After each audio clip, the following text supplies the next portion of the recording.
Bailey, there's, I think, a lot to take away from the third quarter of that game. It comes out, Ole Miss really gets up, and then you guys are able to hold them to a shutout in the third quarter. What was kind of the message, I guess, at halftime, or what really happened to change that? I'll just say that we just played Tulane brand of football.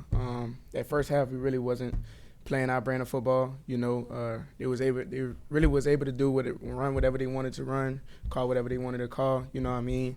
But coming into that second half, we definitely had a message like just play Tulane like strain of football, and I feel like we did that. And Jason just brought up you've had a lot of tackles recently. The secondary's really been tested in these last 2 weeks. How do you kind of feel like just having that experience as a group really helps you guys as you get ready for conference play? I feel like our front seven is monstrous. Everybody feel like the DBs is kind of the weaker part of the team. They had us ranked lastly in top 25 and G5, so we kind of had that chip on our shoulder coming into the season, knowing that we was going to get tested. We kind of take pride in it. We definitely take pride in it.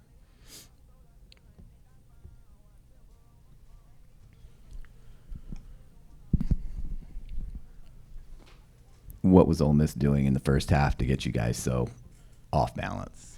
I'd say that the quarterback run game kind of threw us off balance. We was expecting quarterback run game, kind of not that time in the quarterback run game, and just I wouldn't say they out physical us by any means, but we could have definitely been more assignment sound, against good teams like that. The margin for error is small, and they capitalize off that every time. Like we had an error, so I said we definitely had like small errors, but that grew into like larger plays. A loss like that, if you can linger, if you let it, how do you make sure that you kind of flush it and move on now that conference plays? That's a good question. After the game, the first thing I said coming into the locker room, it hurt. Losing that game the way that we did, it hurt. It definitely did. But, like Coach Summerall said that Sunday, we woke up. It's a new day. You woke up. You got blood pumping through your body. You're not dead. You're not in the hospital. There's people that far worse problem than us. We playing a football game. It's not the end of the world. So that's really been the message throughout the team. The sky isn't falling. We starting conference play. That's really where we play for something. That's really where you play for something, a ring, a status, something like that. So, yeah, we good. And what are your impressions of this redshirt freshman quarterback that Tulsa put in a few weeks ago? He's a good player. He's a good player. Fast guy. He makes good reads, good fast reads. It's gonna be a challenge. It's gonna be a challenge. Them playing, maybe playing two quarterbacks, but he's definitely a great player.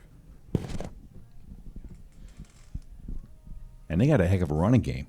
That kid Richardson, he can absolutely carry the rock. Okay, tell us a little bit about how y'all plan on defending that. We just playing Tulane style of football. We pride ourselves on stopping the run. They pride themselves on running the ball. So it's going to be the better our wills. Better our programs, better our defensive philosophy. So that's what it is. There's a lot of talk about this non-conference schedule being pretty brutal, and to come out of it 3-1. How much do you feel like the tested and really having to kind of work through those tough opponents really makes a difference going into conference play? It definitely makes a difference. Throughout this 4-game span, we definitely got challenged through the last game like Ole Miss, the second half of Duke, the whole game against South Alabama. Is definitely different parts of the East game that you could take away and learn something, from each game. So it's going to be good. I definitely think that's a strong hand going into conference play this year.